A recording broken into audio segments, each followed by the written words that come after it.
नमस्कार मित्रांनो, मी अमोल, इंजिनियर अमोल चॅनलमध्ये पुन्हा एकदा आपले सहर्ष स्वागत करतो मी.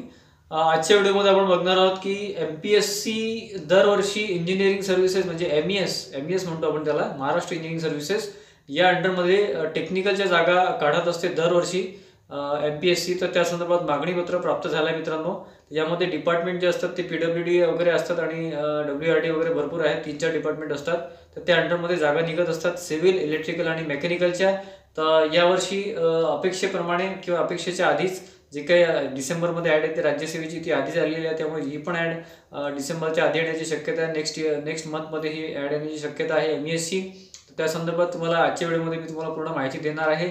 टोटल 331+ वॅकन्सीची मागणीपत्र प्राप्त झालेलं आहे आणि पुढचे जे काही आहे PWDची वॅकन्सी जे काही टोटल पोस्ट आहे ते वॅकंट पोस्ट इथे येतीलच, त्यामुळे ती ॲड होऊ शकतात. ते 100-150 पोस्ट यामध्ये ॲड होऊ शकतात. 400+ वॅकन्सी येण्याची शक्यता आहे पुढच्या 1-1.5 महिन्यामध्ये.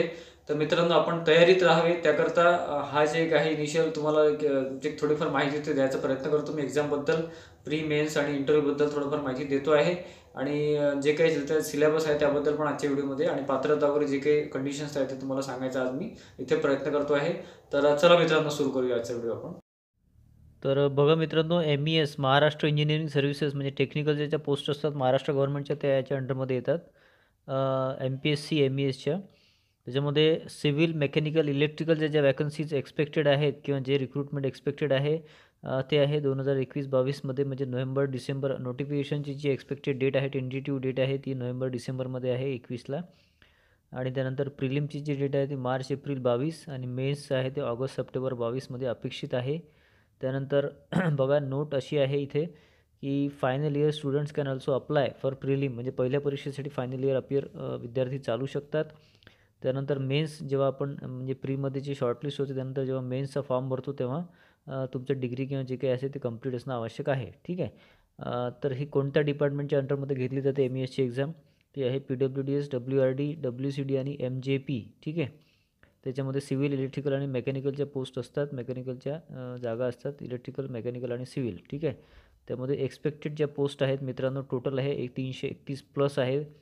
सध्या जी काही म्हणजे डिमांड आहे, जे काही मागणीपत्रक आहे ते प्राप्त झालेलं आहे. त्यानुसार 331+ ज्या पोस्ट आहेत त्या सध्या आहे आणि याच्यामध्ये ॲड होऊ शकतात PWDची जागा. PWDच्या जागाबद्दल त्यांनी काही अजून मेन्शन केलेलं नाही आहे. तर साधारण 400+ ते होऊ शकतात. ठीक आहे. त्याच्यामध्ये बघा, ब्रांच आहे, नंतर additional executive engineer, deputy executive engineer, नंतर AE1 AE2 टोटल वॅकन्सी. सिव्हिलच्या 20+10 म्हणजे AEच्या AEEच्या 20 आहे, DYच्या 10 आहे, AE1च्या 21 आहे, AE2च्या 132 आहे टोटल. तर ते 184 सिव्हिलचे आहे. दरवर्षी या जागा निघत असतात मित्रांनो सिव्हिलच्या. मेकॅनिकलच्या 10 आहे ॲडिशनल किंवा DYच्या आणि AE2च्या 76 आहे, टोटल 86 आहे मेकॅनिकलच्या. आणि इलेक्ट्रिकल प्लस मेकॅनिकलच्या AEच्या आणि DYच्या 12 आहेत आणि AE2च्या 49 आहेत. ठीक आहे. 61 टोटल आहेत.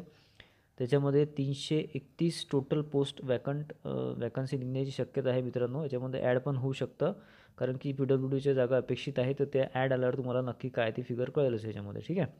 त्याच्यामध्ये ॲब्रिव्हिएशनचं मिनिंग दिलं मित्रांनो. त्यानंतर सॅलरी स्केल काय राहील? तर याच्यामध्ये बघा, क्लास 1, क्लास 2च्या पोस्ट आहेत. जसं ॲडिशनल एक्झिक्युटिव्ह इंजिनियर आणि DYची जे पोस्ट आहेत ते क्लास 1 आहेत. तर त्याच्यामध्ये 56,100 प्लस अलाउन्सेस ती टोटल जाते 80,000+ पर मंथ सॅलरी जाते मित्रांनो. त्यानंतर क्लास 2चं जे आहे ते जसं आता additional AE assistant engineer AE2 AE1मध्ये त्याच्यामध्ये 41,000 म्हणजे याच्यामध्ये AE1ला जास्त राहतं ॲक्च्युली थोडं. तर ते 41,800 बेसिक आहे, प्लस अलाउन्सेस हे 60,000+ जातं याच्यामध्ये. एलिजिबिलिटी जी दिलेली आहे ती ओपनसाठी 83 एज लिमिट आहे मित्रांनो. नॉर्मली MPSCसाठी हेच राहतं आणि जे बाकीचे कॅटेगरीज आहेत ते सगळं OBC धरून कॅटेगरी आहे 43 म्हणजे 83+5 असतं आणि बाकी हँडिकॅप वगैरे ह्याच्यापेक्षा जास्त राहतं. ते तुम्हाला नोटिफिकेशनमध्ये पुढे येईलच ॲडमध्ये. त्यानंतर एज्युकेशन म्हणजे मिनिमम जे क्वालिफिकेशन आहे याच्यासाठी BE और BTech लागेल, सिव्हिल, मेकॅनिकल, इलेक्ट्रिकलचं. ठीक आहे. त्याच्यामध्ये बघा अदर ब्रँचेस कोणते इन्क्लूड आहेत इथे, म्हणजे कसं सिव्हिल, मेकॅनिकल, इलेक्ट्रिकल तर आहेत, पण त्यांच्या अंडरमध्ये काय काय चालेल इथे आपण दिलेलं आहे थोडंसं डिटेलमध्ये. सिव्हिलमध्ये बघा, civil engineering, civil and water management, civil and environment, structural engineering, construction engineering.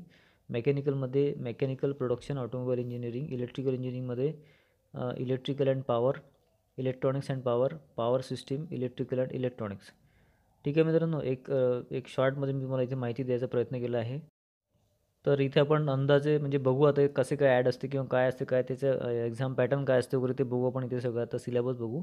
त्याच्यामध्ये महाराष्ट्र राज्यपत्रित तांत्रिक सेवा पूर्व मुख्य स्पर्धा परीक्षा, Maharashtra gazetted technical services pre and mains competitive examination. ठीक आहे, MESच्या थ्रू म्हणजे MPSC थ्रू हे सगळे ॲड येत असते मित्रांनो दरवर्षी. त्याच्यामध्ये लेखी परीक्षा जी आहे संयुक्त म्हणजे ही कंबाईन राहते. कृषी सेवा वगैरे जे काही एक्झाम असतात त्याच्यासारखंच ते हे राहते पूर्ण. त्याच्यामध्ये GK वगैरे सगळं राहतं. तर हे 200 गुण आहेत. त्याच्यामध्ये आपण मार्कांचं पण बघू खाली. आणि लेखी परीक्षा म्हणजे मेन्स आहे तर ती 400 गुणांची असते आणि मुलाखत ही 50 गुणांची राहते. त्यानंतर बघा, प्रीचं जे सिलेबस आहे ते सांगतो तुम्हाला आधी. याच्यामध्ये परीक्षा योजना दिलेली आहे. त्याचे मराठी इंग्रजी विषय जे आहे, मराठी इंग्रजी आणि सामान्य क्षमता चाचणी म्हणजे GS, जनरल स्टडीज ज्याला म्हणतो आपण. तर त्याच्यामध्ये 12वी पदवी आणि पदवी असे एक हे राहतं. तर आणि दुसरं आहे 1 तासाचा वेळ राहतो आणि MCQ राहतात. 100 प्रश्न राहील, 200 गुण राहील म्हणजे प्रत्येक प्रश्नाला 2 गुण. आणि MCQ म्हणजे ऑब्जेक्टिव्ह टाईप राहील सगळं. त्याच्यामध्ये माध्यम जे आहे ते इंग्लिश आणि मराठी आहे म्हणजे सब्जेक्ट वाईज. आणि जी दुसरी जी एकदम सामान्य क्षमता चाचणी त्याच्यामध्ये ते तुम्हाला मराठी आणि इंग्लिशमध्ये राहील. ठीक आहे. त्याच्यामध्ये बघा, निगेटिव्ह मार्किंग आहे म्हणजे 1/4 तिथे म्हटलेलं आहे. म्हणजे 4 क्वेश्चन्स तुमचे चुकले तर तुम्हाला तुमचं 1 मार्क जाईल. ठीक आहे. त्याच्यामध्ये अभ्यासक्रम काय आहे मराठीचा त्यांनी दिलेला आहे. सर्वसामान्य शब्दसंग्रह, वाक्यप्रचार, व्याकरण, वाक्यप्रचार, वाक्यरचना, म्हणी इत्यादी. इंग्रजीमध्ये common vocabulary, sentence structure, grammar वगैरे हे तुम्ही इथे बघू शकता. सामान्य क्षमता चाचणीमध्ये पूर्ण जनरल अवेअरनेस GKचा भाग राहील मित्रांनो. MPSCचा पूर्ण तुम्हाला इथे अभ्यास करावा लागेल बऱ्यापैकी. इथे तुम्हाला चालू घडामोडी, जागतिक तसेच भारतातील करंट अफेअर्स, राज्यघटना, भारतीय राज्यव्यवस्था म्हणजे पॉलिटिकल सायन्स इथे राहील. नंतर सामान्य विज्ञान व तंत्रज्ञान, भौतिकशास्त्र, रसायनशास्त्र, रिमोट सेन्सिंग वगैरे हे जे पूर्ण दिलेले आहे. इन्फॉर्मेशन अँड कम्युनिकेशन टेक्नॉलॉजी, भारताचा व महाराष्ट्राचा भूगोलसुद्धा आहे.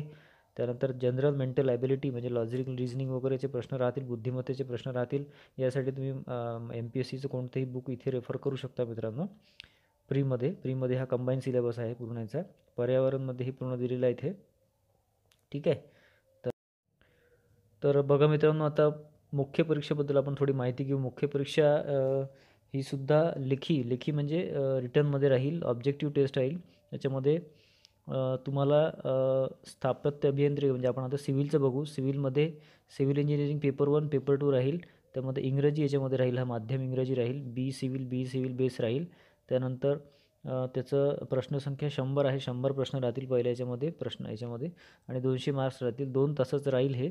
म्हणजे 100 प्रश्न आणि 2 तास म्हणजे 120 मिनटं ऑब्जेक्टिव्ह टेस्ट. ठीक आहे. सिव्हिल फर्स्ट आणि सेकंड दोन्ही असेच राहतील. सिव्हिल इंजिनिअरिंगचा पूर्ण सिलेबस इथे दिलेला आहे मित्रांनो. त्याच्यामध्ये पेपर 1मध्ये बिल्डिंग कन्स्ट्रक्शन अँड मटेरियल्स हे तुम्ही इथे वाचू शकता सगळं डिटेलमध्ये. तुम्ही झूम करून इथे बघू शकता. त्यानंतर strength of materials, theory of structures, structural analysis, steel structures, design of reinforce concrete structure हे तुम्ही सगळं इथे झूम करून इथे पूर्ण वाचू शकता. ठीक आहे. याच्यामध्ये डिटेल यांनी दिलेले आहे. त्यामध्ये नंतर प्री स्ट्रेस्ड कॉन्क्रीट, त्यानंतर कन्स्ट्रक्शन प्लॅनिंग अँड मॅनेजमेंट हे सगळं सिलेबस इथे सिव्हिल रिलेटेड आहे पेपर 1चं. ठीक आहे. त्यानंतर सिव्हिल इंजिनिअरिंग पेपर 2 याच्यामध्ये सर्वेइंग आहे, estimating, costing and valuation, Jio technical engineering, fluid mechanics, fluid machines engineering, hydrology, irrigation engineering, highway engineering, bridge engineering. ठीक आहे. नंतर टनेलिंग, नंतर एन्व्हायरमेंटल इंजिनिअरिंगमध्ये म्हणजे सेकंड पेपरमध्ये एन्व्हायरमेंटल इंजिनिअरिंगसुद्धा आहे. Water supply engineering, waste water engineering and pollution control, solid waste management. ठीक आहे. हे सगळं तुम्हाला राहील सिव्हिलमध्ये. ठीक आहे. तर बघा मित्रांनो, मेकॅनिकलबद्दल आपण माहिती घेऊ. तर मेकॅनिकलमध्ये सुद्धा 400 गुणांचीच पेपर राहील तो. 200 पहिल्या याच्यामध्ये पेपर 1 मेकॅनिकल, पेपर 2 मेकॅनिकल. याच्यामध्ये 100 प्रश्नसंख्या सेम तसंच आहे सगळं. फक्त इलेक्ट्रिकलच्या त्या ठिकाणी मेकॅनिकलचं राहील पूर्ण. तुम्हाला मी टॉपिक सांगतो पेपर 1साठी. Applied thermodynamics, fluid mechanics and turbo machinery, heat transfer, refrigeration and air conditioning, internal combustion engine, त्यानंतर पॉवर प्लांट इंजिनिअरिंग, त्यानंतर renewable energy sources, solar energy, wind energy. Paper 2मध्ये strength of materials, theory of machines and vibration, design of machine element, material technology, production process, planning and control, mechanical measurements. ठीक आहे, हे मेकॅनिकलसाठी पूर्ण राहील मित्रांनो इथे syllabus. तर आता बघू मित्रांनो आपण इलेक्ट्रिकलबद्दल. सेम पॅटर्न आहे, सेम सगळं आहे मेन्सचं, आणि त्याच्यामध्ये फक्त इलेक्ट्रिकलचं सिलेबस तुम्हाला मी इथे वाचून दाखवतो. त्याच्यामध्ये बघा, इलेक्ट्रिकल इंजिनिअरिंग पेपर 1मध्ये पूर्ण डिटेल दिलं आहे. Work, power and energy, resistance म्हणजे सगळं बेसिक्स इथे दिलेले आहे. त्यानंतर बेसिक्स ऑफ इलेक्ट्रोमॅग्नेटिक्स, इलेक्ट्रोस्टॅटिक्स, नंतर fundamental of energy conversion, construction वगैरे, theory of DC machines, DC generator, characteristic, starting, braking and speed control of DC motors, principle types of performance, characteristic, starting वगैरे, नंतर principle types of synchronous motors वगैरे सगळं दिलेलं आहे 5व्या याच्यामध्ये. Analog and digital electronics, fundamentals, devices and characteristics, amplifier and oscillator, sensors and transducer. हे सगळं तुम्ही डिटेल वाचू शकता. मी तुम्हाला PDF लिंक देतो आहे मित्रांनो याची सगळी. Power devices, power generation in India, in Maharashtra, नंतर कॅल्क्युलेशन ऑफ सॅग. त्यानंतर इलेक्ट्रिकल इंजिनिअरिंग पार्ट 2मध्ये principle of circuit breaker, arc extension and arc interruption वगैरे, principle of over current, earth fault म्हणजे फॉल्टच्या बद्दल आहे सगळं. त्यामध्ये बेसिक वगैरे DG सेट्स वगैरे, त्यानंतर एनर्जी सिनेरिओ इन इंडिया. म्हणजे हे सगळं तुम्हाला डिटेलमध्ये मी तुम्हाला इथे देतो आहे PDF, तुम्ही इथे बघू शकता. ठीक आहे. तर आपण बघितलं मित्रांनो की डिटेल सिलेबस आणि जे काही तुम्हाला गरजेचं आहे, जे काही तुमचे एलिजिबिलिटी क्रायटेरिया, एज्युकेशन आहे किंवा आपण एज लिमिट आहे, सगळी माहिती द्यायचा मी प्रयत्न केलेला आहे व्हिडिओमध्ये. आणि यानंतर पण मी डिटेल अपडेट्स तुम्हाला देत राहील. नेक्स्ट मंथमध्ये ॲड अपेक्षित आहे. परंतु सिव्हिल, इलेक्ट्रिकल, मेकॅनिकलसाठी सिव्हिलसाठी खूप चांगल्या जागा आहेत यामध्ये. मेकॅनिकलमध्ये पण आहेत, कारण इलेक्ट्रिकल मेकॅनिकलचं एक कंबाईन असतं आणि मेकॅनिकलचा सेपरेट असतो. त्यामुळे असे एक सब्जेक्ट वाईज तिथे एक्झाम्स घेण्यात येते MESच्या अंडरमध्ये, आणि खूप चांगली ऑपॉर्च्युनिटी आहे. PWD आणि याच्यामध्ये इलेक्ट्रिकलच्या वॅकन्सी असतात, मेकॅनिकल सिव्हिलच्या असतात, आणि सिव्हिलच्या जास्त ऑपॉर्च्युनिटी तुम्हाला इथे मिळतील. ठीक आहे. तर आपण अभ्यासाला आताच लागायला काही हरकत नाही, किंवा जे काही विद्यार्थी मित्र माझ्या अभ्यासाला लागले असतील त्यांना तर फारच चांगली गोष्ट आहे. आणि पुढे नोव्हेंबरमध्ये, डिसेंबरमध्ये ही ॲड अपेक्षित आहे. पुढचं जे प्लॅनिंग आहे ते आतापासून तुम्ही करून ठेवा असं मला वाटते, आणि त्या संदर्भातच ही आजचा तुम्हाला व्हिडिओ मी द्यायचा प्रयत्न केलेला आहे. असे रिलेटेड पुढचे अपडेट मिस करायचे नसेल तर तुम्ही माझ्या चॅनलला, इंजिनियर अमोल चॅनलला सबस्क्राईब करू शकता, आणि या व्हिडिओला लाईक आणि शेअर करू शकता मित्रांमध्ये, ग्रुप्समध्ये वगैरे. ठीक आहे मित्रांनो, धन्यवाद.